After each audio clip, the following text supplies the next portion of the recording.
Hey guys, my name is Hab. How's it going? Today we're going to cover the Object 752, a Tier 9 Soviet heavy tank. In all fairness, this thing could be a Tier 10, but it's at Tier 9 and that's what we're going to cover.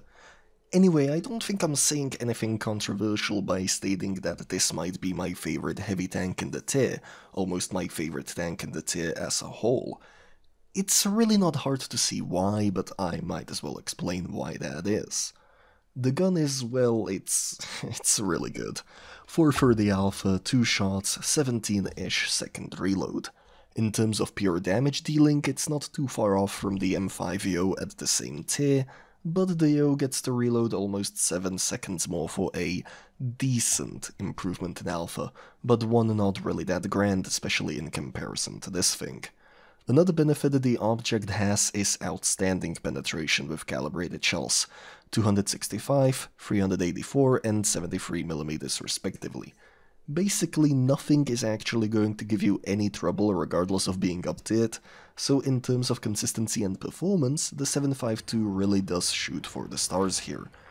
Another big shocker is that it actually has gun depression. Yeah, a Russian tank with gun depression and 8 degrees of it. So not only is the gun great, but it can also point down, which helps a lot with the terrain flexibility of this thing. The only actual thing that holds the gun back a little is the aim time at around 2.7 seconds. Even then I feel that it's pretty fair and actually not that bad, especially since this is a more up-close and personal kind of tank.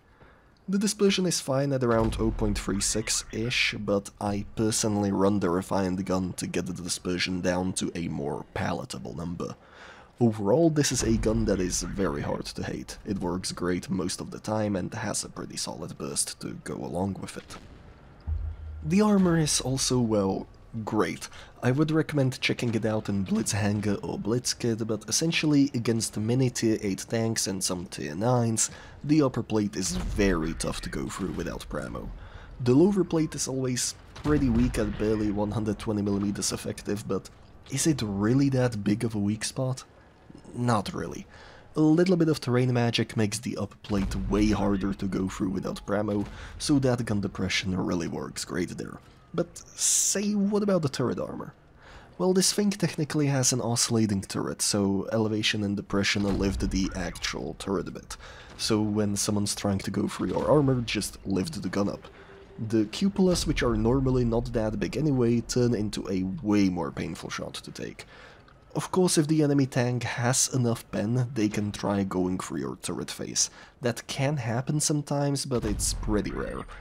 The side armor is not really worth talking about. It's gonna hold a little against lower tier targets, but I wouldn't really test it against same or higher tier targets with side scraping. The HP pool of 2050 is fine, in my opinion. And well, as always, the mobility is fine, surprisingly so considering what's on the table here. 38 km top speed, and the traverse numbers aren't terrible, so you can get places, just in a very average way.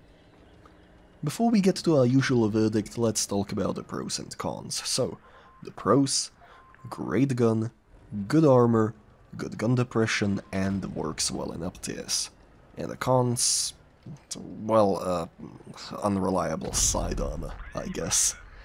I don't think I gotta mention any verdict here. The 752 is absolutely worth getting, though depending on whatever it'll cost you, the answer is gonna waver a little. Around 15k gold, I think it's a very good deal. In cash, around $20 to $25 tops.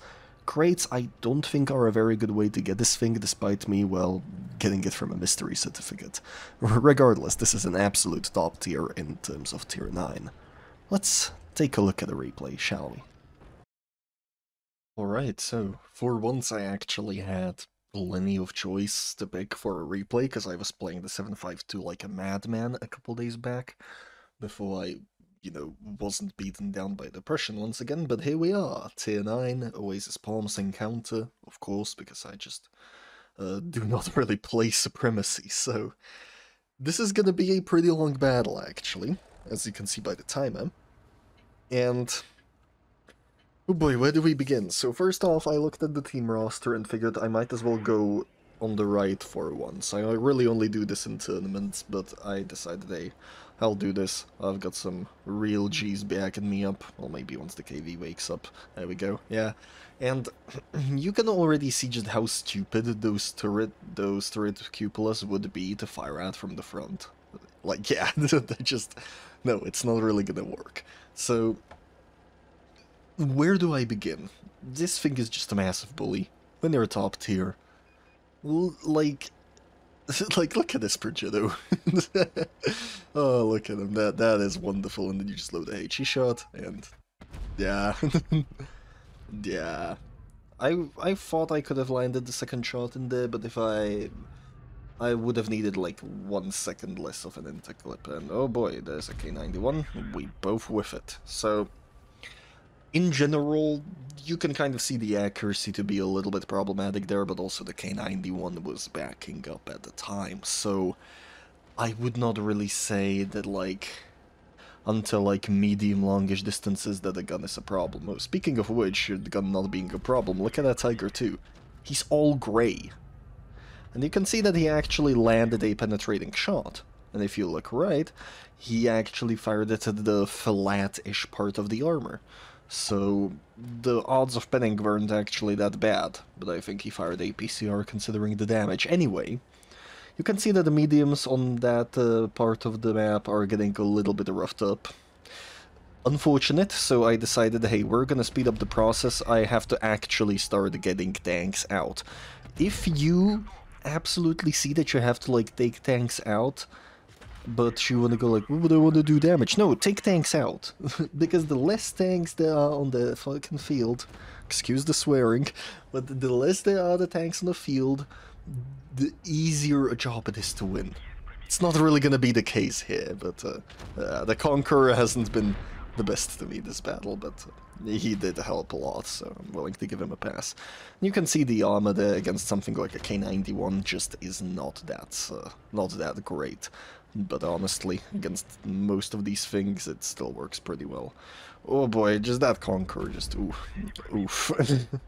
This could have been a way easier encounter against the K91, but alas, this is how the cookie crumbles. You can see on the map again that our mediums there are being crushed into halves, and I'm just like sitting here going, why are we still losing this? I thought we had this covered. And then I take a look, and it hits me, the only guy that's actually there is the Astron. So, not the best odds. I whiffed this one, I should have just loaded heat, and that T-54 would have not been a problem at all. I'm gonna flush the clip, and this is what I'm gonna do with the KV-5. The KV-5 is actually gonna prove to be pretty useful, especially in this part of the battle, but here is what we're gonna do. I'm gonna start knocking tanks out, because you do not want to be surrounded in this thing on a reload. You just don't. Anyway, so here's an STG. Pop, bye. And that T-54 actually stays around. And here's a shot on the Progetto. That was a little bit iffy, that could have whiffed. But I am just glad that it hit a little. We still have a decent chunk of health to sacrifice, and the IS-6 picks out the worst possible moment to peek against me. Never ever do this. If you're against the 7.52 and he fires, you back up. You don't do this. You don't just like stand around and go like, oh, I think I can burn him. No, you can't. You're in an IS-6. It's not gonna work. So we have 4 kills, 4,500 damage because of this. And here I am going, well, I'll just chase the Progetto down. Because I hope that the KV-5 has some time to like hold this guy off. And to an extent, he does. The Progetto does a serious mistake, but in all fairness, he has gotten himself into a pretty bad spot there, so the only other shot that he had was to go past the spawn into the dunes near the town area. But alas, that's what he did not do, and now all that is left is the T-54. And here's where it hits me. I ran out of AP. The only other thing that you can really put against this tank is that it just does not have a ton of ammo. And you might say like, well, you loaded into heat, and that is true, but I have had a lot of experiences against all down heavies, and I'd rather just have additional heat shells. The fact that I even ran out of AP is pretty rare, but in general, right now, we are left with a T-54, and we want that shot to count, okay? So I am looking around, trying to see if I can actually spot him, and the T-54 surprised me quite well by actually just outright ignoring terrain. I thought, oh well, maybe I can like lift myself on this dune and have an easy shot, and that's not really the case. And then I, with that one, which was a little bit unfortunate, and I just go like I'll keep like one shot in. It's like, at this point, it's kind of like mano a mano. There's like a minute and a half left. I'm thinking, oh, maybe I can chase him down. And I kind of forgot how fast the T-54 actually is. So, you know, that's like not something that you can really rely on in the 7.52, being able to chase down a tank. The T-54, believe it or not, has actually already gotten himself to the cap. Which is a little bit shocking, but it is true. He has gotten himself a nice shot against me, but at this point it is pretty much over. I was just aiming a little bit to see if I don't get it into the tracks, and there we go. That's it. 6 kills, 5k damage. It don't get no better.